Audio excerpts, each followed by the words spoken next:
ಇದಕ್ಕೆ ಮುಂಚೆ ಕೂಡ ಚಿಕ್ಕಮಗಳೂರಲ್ಲಿ ನಾವೆಲ್ಲ ಕೆಲಸ ಮಾಡಿರುವಾಗ ನಕ್ಸಲ್ ಸರೆಂಡರ್ ಆಗಿದ್ದರು. ಸರೆಂಡರ್ ಬಂದು ತುಂಬ ಒಂದು ದೊಡ್ಡ ಪ್ರಾಸೆಸ್ ಕರ್ನಾಟಕದಲ್ಲಿ. ಮತ್ತು ಸ್ಟೇಟ್ ಕಂಪೇರ್ ಮಾಡುವಾಗ ಇಲ್ಲಿ ಒಂದು ನಕ್ಸಲ್ ಸರೆಂಡರ್ ಪಾಲಿಸಿ ಇದೆ, ಆ್ಯಕ್ಟಿವ್ ಆಗಿದೆ. ಬಟ್ ಅದು ಇನ್ ಬಿಟ್ವೀನಲ್ಲಿ ನಮ್ಮ ಸಿವಿಲ್ ಸೊಸೈಟಿ ಜನ ಇರ್ತಾರೆ, ತುಂಬ ನೆಗೋಸಿಯೇಷನ್ ಅವರಲ್ಲಿ ಮಾತಾಡಬೇಕು. ಆಮೇಲೆ ಅವ್ರಿಗೆ ಲೈಫ್ನಲ್ಲಿ ಏನು ಬೇಕು ಎಲ್ಲ ತಿಳ್ಕೊಂಡೇ ಬರ್ತಾರೆ. ಬ್ಯಾಂಕ್ ಲೋನ್ಸಲ್ಲಿ ಸಿಗ್ತಾಯಿದೆ, ಸ್ಕಿಲ್ ಬೇಸ್ಡ್ ಟ್ರೈನಿಂಗ್ ಅವ್ರಿಗೆ ಸಿಗ್ತದೆ. ಅದೆಲ್ಲ ಆದಮೇಲೆ ನಕ್ಸಲ್ ಅವರು ಸರೆಂಡರ್ ಆಗ್ತಾರೆ. ಸರೆಂಡರ್ ಆಗುವಾಗ ಕೆಲವು ಕಂಡೀಷನ್ಸ್ ಇದೆ, ಅವ್ರ ಮೇಲೆ ಏನು ಕೇಸ್ ಇದೆ ಅವರು ಫೇಸ್ ಮಾಡಲೇಬೇಕು, ಕೋರ್ಟ್ಗೆ ಹೋಗಬೇಕು.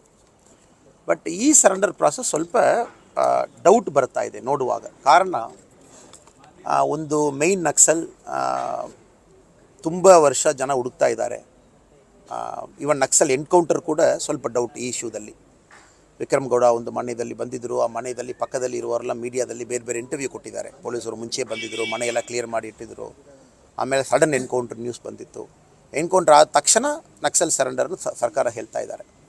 ಇದರಲ್ಲಿ ನಮ್ಮ ಪಕ್ಷದವರು ಸೀನಿಯರ್ ಲೀಡರ್ಸ್ ಎಲ್ಲರೂ ಕೂಡ ಹೇಳಿದ್ದಾರೆ, ಈ ನಕ್ಸಲ್ ಸರೆಂಡರ್ ಪ್ರಾಸೆಸ್ಸೇ ಸ್ವಲ್ಪ ಡೌಟ್ ಇದೆ. ಆಮೇಲೆ ಇದರಲ್ಲಿ ನೆಗೋಸಿಯೇಷನ್ ಏನು ಯಾರು ಮಾಡಿದ ಥರ ಕಾಣ್ತಾ ಇಲ್ಲ. ನಕ್ಸಲ್ ಗ್ರೂಪ್ ಒಳಗಡೆ ಇಂಟರ್ನಲ್ ಪಾಲಿಟಿಕ್ಸ್ ಅದು ಇದೆವಾ, ಅದರಲ್ಲಿ ಕಾಂಗ್ರೆಸ್ ಅವರು ಯೂಸ್ ಮಾಡಿಕೊಂಡಿದ್ದಾರಾ, ಇಲ್ಲ over ground workers, Naxal activity over ground workers ನಾವು ಹೇಳ್ತೀವಿ, ಅವರು ಸರ್ಕಾರಕ್ಕೆ ಇನ್ಫ್ಲೂಯೆನ್ಸ್ ಮಾಡಿದ್ದಾರೆ. ಇದೆಲ್ಲ ಕೂಡ ತುಂಬ ಡೌಟ್ ಇದೆ. ನಾನು ತಮ್ಮ ಥರ ಪೇಪರ್ದಲ್ಲಿ ನೋಡ್ತಾ ಇದ್ದೀನಿ ಸರ್, ಟಿ ವಿದಲ್ಲಿ ನೋಡ್ತಾ ಇದ್ದೀನಿ. ಬಟ್ ಒಂದು ಪೊಲೀಸ್ ಆಫೀಸರ್ ಆಗಿ ಇದಕ್ಕೆ ಮುಂಚೆ ಚಿಕ್ಕಮಗಳೂರಲ್ಲಿ ನಕ್ಸಲ್ ಸರೆಂಡರ್ ಪ್ರಾಸೆಸ್ನಲ್ಲಿ ನಾನು ಇನ್ವಾಲ್ವ್ ಆಗಿದ್ದ ಕಾರಣದಲ್ಲಿ ಇದು ಹೇಳ್ತೀನಿ. ಇದು ಸ್ವಲ್ಪ ಇನ್ವೆಸ್ಟಿಗೇಟ್ ಮಾಡುವ ಒಂದು ವಿಷಯ ಇದು. ಯಾಕಂದರೆ ಶಸ್ತ್ರಾಸ್ತ್ರವನ್ನು ಇಟ್ಟು ಬರಬೇಕು. ನಾರ್ಮಲಿ ಈ ಥರ ಒಂದು ಕಾಂಪ್ಲಿಕೇಶನ್ ಬರುವಾಗ ಜನಕ್ಕೂ ಒಂದು ನಕ್ಸಲ್ ಸರೆಂಡರ್ ಆಗುವಾಗ ಜನಕ್ಕೊಂದು ವಿಶ್ವಾಸ ಬರಬೇಕು. ಕಾರಣ ಇಷ್ಟು ವರ್ಷ ಸರ್ಕಾರ ವಿರುದ್ಧ ಯಾರು ಹೋರಾಟ ಮಾಡಿದಾರೋ ಸಿವಿಲ್ ಸೊಸೈಟಿ ಒಳಗಡೆ ತಾವು ಬಿಡ್ತೀರಾ. ಸಿವಿಲ್ ಸೊಸೈಟಿ ಒಳಗಡೆ ಅವರು ಬರುವಾಗ ಜನಕ್ಕೊಂದು ವಿಶ್ವಾಸ ನಂಬಿಕೆ ಬರಬೇಕು, ಈ ಪ್ರಾಸೆಸ್ ಕ್ಲೀನಾಗಿ ಮಾಡಿದ್ದಾರೆ, ಸರಿಯಾಗಿ ಮಾಡಿದ್ದಾರೆ. ಸೊ ಜನಕ್ಕೆ ಇದರಲ್ಲಿ ವಿಶ್ವಾಸ ಸ್ವಲ್ಪ ಕೊರತೆ ಇದೆ. ಸೊ ಅದಕ್ಕೆ ನಾನು ಪುನಃ ಹೇಳ್ತಾ ಇದ್ದೀನಿ ಸರ್, ಎನ್ಕೌಂಟರ್ ಅದೇ ಒಂದು ಡೌಟ್ ಇದೆ. ಎನ್ಕೌಂಟರ್ ಆದ ಮೇಲೆ ಸರೆಂಡರ್ ಪ್ರಾಸೆಸ್ ಒಂದು ಡೌಟ್ ಇದೆ. ಹೋಮ್ ಮಿನಿಸ್ಟರ್ ಅವರು ಭಾಷಣ ನಾನು ನೋಡುವಾಗ ಕೊಂಚ ಉಲ್ಟಾ ಪುಲ್ಟಾ ಮುಂದೆ ಹಿಂದೆ ಇದೇದೋ ಮಾತಾಡ್ತಾ ಇದ್ದಾರೆ.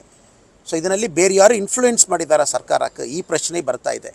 ಸೊ ಇದು ಪತ್ರಿಕೆಯಲ್ಲಿ ತಾವೆಲ್ಲ ಇದ್ದೀರಾ, ಸರ್ಕಾರ ಉತ್ತರ ಕೊಡಬೇಕು. ಆಮೇಲೆ ಈ ಪ್ರಾಸೆಸ್ ಯಾರು ಮುಚ್ಚಾಕ್ಲಿಕ್ಕೆ ಆಗಲ್ಲ ಸರ್, ಒಂದಿನ ನಿಜ ಔಟ್ಸೈಡ್ ಬಂದೇ ಬರ್ತದೆ. ಸೊ ಬರಬೇಕು ಸರ್. CM ಮನೆಗೆ ಹೋಗಿ ಸರೆಂಡರ್ ಆಗೋದಿಲ್ಲ ಸರಿ ಅಂತ CM ಮನೆಯಲ್ಲಿ ಸರೆಂಡರ್ ನಕ್ಸಲ್ ಸರೆಂಡರ್ ಪ್ರಾಸೆಸ್ ಯಾವಾಗಲೂ ಕೂಡ ಒಂದು ಪೊಲೀಸ್ ಆಫೀಸರ್, ಕಲೆಕ್ಟರ್ ಈ ರೀತಿಯಲ್ಲಿ ಆಗಬೇಕಣ್ಣ.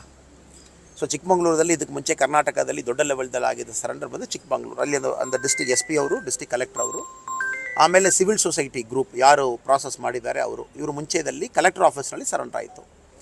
ಸೊ ಇದು ಪೊಲಿಟಿಕಲ್ ಓವರ್ಟೋನ್ಸ್ ಆಗಿ ಕರ್ನಾಟಕದಲ್ಲಿ ಮಾಡಿದ್ದಾರೆ ಅಂತ ಕಾಣ್ತದೆ. ಅಟ್ಲೀಸ್ಟ್ ಕಾಂಗ್ರೆಸ್ ಸರ್ಕಾರ ಅವರು ಒಂದು ಪೊಲಿಟಿಕಲ್ ಓವರ್ಟೋನ್ ಕೊಡಲಿಕ್ಕೆ ಮಾಡಿದ್ದಾರೆ. ಅದಕ್ಕೆ ಈ ಸರೆಂಡರ್ ಪ್ರಾಸೆಸ್ನಲ್ಲಿ ಒಂದು ಇಂಟೆಗ್ರಿಟಿ ಇಲ್ಲ, ಈ ಸರೆಂಡರ್ ಪ್ರಾಸೆಸ್ನಲ್ಲಿ ಒಂದು ನಿಜತನ್ಮೆ ಇಲ್ಲ. ಅದೇ ನಾನು ಪುನಃ ಹೇಳ್ತಾ ಇದ್ದೀನಿ ಅಣ್ಣ. ಇಂದ ಓವರ್ ಗ್ರೌಂಡ್ ವರ್ಕರ್ಸ್ ಸಿವಿಲ್ ಸೊಸೈಟಿದಲ್ಲಿ ತುಂಬ ಜನ ನಕ್ಸಲ್ ಮೈಂಡ್ಸೆಟ್ನಲ್ಲಿ ಇರ್ತಾರೆ. ಅವರು ಸರ್ಕಾರಕ್ಕೆ ಇನ್ಫ್ಲೂಯೆನ್ಸ್ ಮಾಡಿ ಈ ಪ್ರಾಸೆಸ್ ಪೊಲಿಟಿಕಲಿ ತಗೊಂಡು ಹೋಗಿದ್ದಾರಾ, ಇದರಲ್ಲಿ ನಿಜವಾಗಿ ಅದೇ ಮೈಂಡ್ಸೆಟ್ನಲ್ಲಿ ಸಿವಿಲ್ ಸೊಸೈಟಿ ಬರುವಾಗ ಏನಾಗ್ತದಣ್ಣ. ನಕ್ಸಲ್ಸ್ ಒಂದು ಮೈಂಡ್ಸೆಟ್ ಇರಲಿಕ್ಕೆ ಕಾಡೊಳಗಡೆ ಇದ್ದಾರೆ, ಮೈಂಡ್ಸೆಟ್ ಇರಲಿಕ್ಕೆ ಹೋರಾಟ ಮಾಡ್ತಾರೆ.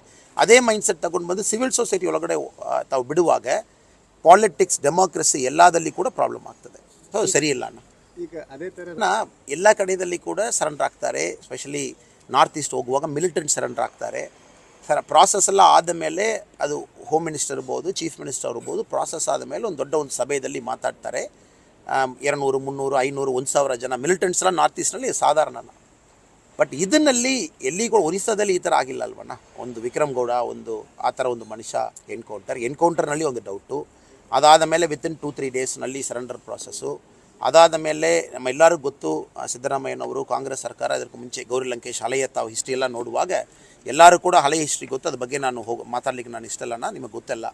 ಸೊ ಅದೆಲ್ಲ ನೋಡುವಾಗ ಯಾರೋ ಸರ್ಕಾರಕ್ಕೆ ಇನ್ಫ್ಲೂಯೆನ್ಸ್ ಮಾಡಿದ್ದಾರೆ. ಇನ್ಫ್ಲೂಯೆನ್ಸ್ ಮಾಡುವಾಗ ಅದರಲ್ಲಿ ನಿಜತನ್ಮೆ ಇರಲ್ಲಣ್ಣ, ಅದರಲ್ಲಿ ಒಂದು ಟ್ರಾನ್ಸ್ಪರೆನ್ಸಿ ಇಲ್ಲ, ಪ್ರಾಸೆಸ್ನಲ್ಲಿ ಇಂಟೆಗ್ರಿಟಿ ಇಲ್ಲ ಅಣ್ಣ, ಜನ ಒಪ್ಕೊಳ್ಳಲ್ಲ. ಕಾರಣ ಯಾರೋ ಜನ ಗೌರ್ಮೆಂಟ್ ಮೇಲೆ ತಪ್ಪು ಮಾಡಿದವ್ರಿಗೂ ತಾವು ರೆಡ್ ಕಾರ್ಪೆಟ್ ಹಾಕಿ ಬನ್ನಿನ ಕರೆಸ್ತೀರಾ. ಸೊ ಪ್ರಾಸೆಸ್ನಲ್ಲಿಯೇ ಇಂಟೆಗ್ರಿಟಿ ಇಲ್ಲ ಅಣ್ಣ, ಅವ್ರು ಒಳಗಡೆ ಬಂದು ಏನು ಮಾಡ್ತಾರಣ್ಣ, ಇಲ್ಲಿರುವ ಡೆಮೋಕ್ರಸಿ ಹಾಳು ಮಾಡ್ತಾರೆ.